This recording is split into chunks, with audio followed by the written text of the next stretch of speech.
Isa sa pinakabantog na ilog sa ating bansa ay ang Ilog Pasig. Isa ito sa may mga pinakamakulay na kasaysayan at naging paksa din ng mga sinaunang alamat at kwentong bayan. Noong Spanish colonial era, ang Ilog Pasig ang naging sentrong daluyan ng transportasyon at komersyo mula sa Maynila patungo sa mga karatig nitong bayan. Ang kahabaan ng Ilog Pasig ay tinatawid sa pamamagitan ng 16 na mga tulay mula sa Laguna de Bay. Alam nyo ba na nabanggit ang Ilog Pasig sa dalawang sikat na nobela ni Dr. Jose Rizal, kung saan ay dito niya tinapos ang kanyang nobelang No Limitangere sa ginawang pagtakas ni Ibarra. At dito niya naman sinimulan ang nobelang El Filibusterismo sa isang nakakaaliw na biyahe ni Simon. Ang kwento po natin ngayon ay tungkol sa natagpuang wala ng buhay na katawan ng isang ginang noong 2016 sa loob ng isang drum sa Ilog Pasig. Samahan niyo po akong balikan ang naging masakit na kamatayan ni Adora Lazatin. Bago ko po simulan ang ating story, sa mga bago po sa channel ko, please hit the subscribe button at pakipindot na rin po ang ating notification bell para ma-notify kayo sa mga bago nating upload na videos. April 8, 2016 ay nakatanggap ng report ng ang kapulisan tungkol sa natagpuang katawan ng isang babae na nasa loob ng isang drum at palutang-lutang sa Ilog Pasig. Ayon sa report, ay dalawang lalaki ang nakapansin sa drum habang naglilinis ang mga ito ng mga water lilies sa gilid ng ilog. At dito ay napansin nila ang isang blue na drum na lumulutang. Ayon sa kanila ay tila kakaiba ang laman nito, kaya naman ay agad nila itong inireport sa mga Coast Guard. Linis po kami ng water lily. Nagulat na lang po kami biglang meron pong drum na po namin. Ngayon po nung nagdalawang isip po kami kung tao ba yun o baka may laman na tao kaya hayop. Sumabit po siya sa mga water lily at sa mga basura. Nung pag-ikot po ng drum, may nakita po kami parang flesh po ng balat. Kaya hindi naman po namin maano kung baboy o kung hayop o tao. Kaya agad po kami tumawag sa Coast Guard natin. Nang buksan ng nasabing drum, ay tumambad sa kanila ang katawan ng isang ginang na nasa kalunos-lunos na kalagayan. May taas ito na 5 to 5'2", nakahubad at nakatali ang mga kamay nito sa likuran, ganun din ang kanyang mga paa, at ang kanyang ulo ay nakabalot pa ng duct tape. May nakapulupot din na nylon cord sa kanyang leeg. Ang biktima ay kinilalang ang 56 years old na ginang na si Adora Lazatin. Ayon sa report, si Adora ay huling nakitang buhay noong April 4, 2016. Ayon sa kanyang anak na lalaki, ay nagpaalam ito sa kanya na may kakatagpuing kliyente sa Las Piñas Center ng alas 10 ng umaga. Binibenta kasi nito ang kanilang townhouse para manirahan na lamang sa probinsya. Ayon sa kanya ay ilang araw na din itong lumalabas ng bahay at nakikipagkita sa mga possible buyers ng kanilang property. Ayon din dito, ay kasama niya ang ina na makatanggap ito ng tawag mula sa isang tao na may kursunada sa tinitindang property ng ina. Ngunit hindi na ito nakauwi ng kanilang bahay mula nang umalis. Nagsimula na silang mag-alala dahil sa hindi nito pag-uwi at hindi na rin ito sumasagot sa kanilang mga tawag at text messages. Nagsimula na ding kontakin ng pamilya mga kaibigan nito, ngunit walang makapagsabi kung nasaan ang ina. Kaya naman ay nireport na ni Ryan ang pagkawala ng ina sa kapulisan. Sinubukan din ni Ryan na tignan ang laman ng bank account ng ina sa online banking at ganoon na lamang kanyang pagtataka dahil sa napansin niya na malaking pera na ang nabawas doon. Hanggang sa matagpuan ang wala ng buhay na katawan nito na nakasilid sa isang drum at itinapon sa Ilog Pasig. Sa isinagawang autopsy sa katawan ay napag-alaman na ito ay namatay sanhi ng pagkakasakal ng lubid sa liig. Nagsimula ang investigasyon ng NBI sa mga napansing withdrawals sa ATM account ng biktima. Napansin kasi nila na sa loob ng 4 na araw mula nang mawala ito ay araw-araw na nababawasan ang pera nito ng 50,000 cash. Ang nasabing mga withdrawals ay ginagawa gamit ang ATM card ng biktima.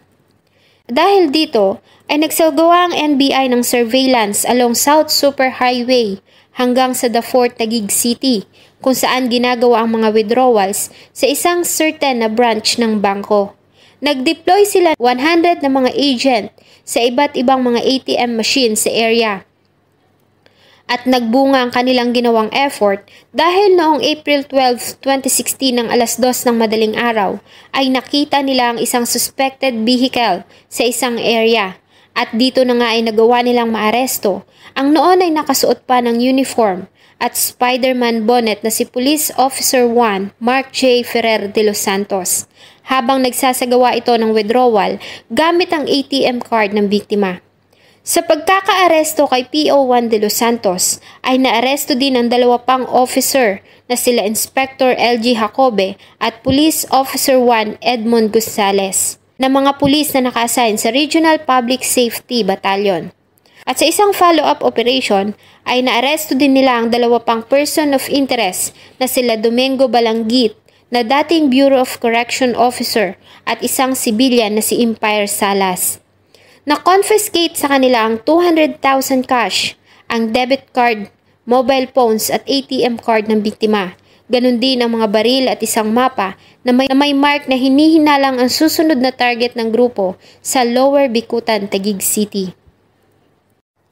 Ayon sa inilabas na statement ng NBI, ay umalis ng bahay noong April 4, 2016 si Adora Lazatin para makipagkita kay Inspector Jacobe na siyang nagpanggap bilang buyer na interesado sa property na binibenta ng biktima. At dito na dinukot ng grupo ang biktima.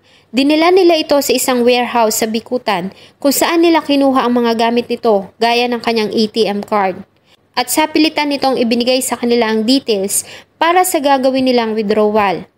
Plano ng grupo na sa irin ang laman ng bank account nito na nagkakahalaga ng 500,000 pesos bago sila tatawag sa pamilya para mag-demand ng ransom. Ang plano ay gagawa ng withdrawal sa account ng biktima ng halagang 50,000 araw-araw. At hindi rin ng mga ito pinatay ang mobile phone nito para isipin ng kanyang pamilya na buhay pa ito.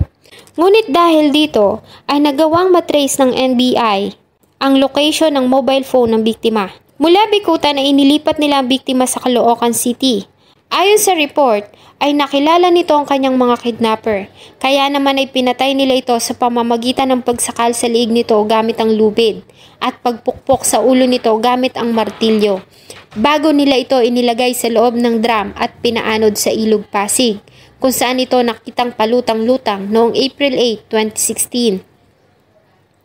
Sa lahat ng mga inaresto ay si Balangkit ang naging cooperative sa mga investigador. Ayon sa kanya, ay binuo ang grupo ni Teniente Jacobe at ito din umano ang pumatay sa biktima. Hindi naman po kami pumatay po eh. Okay. Si Teniente po talaga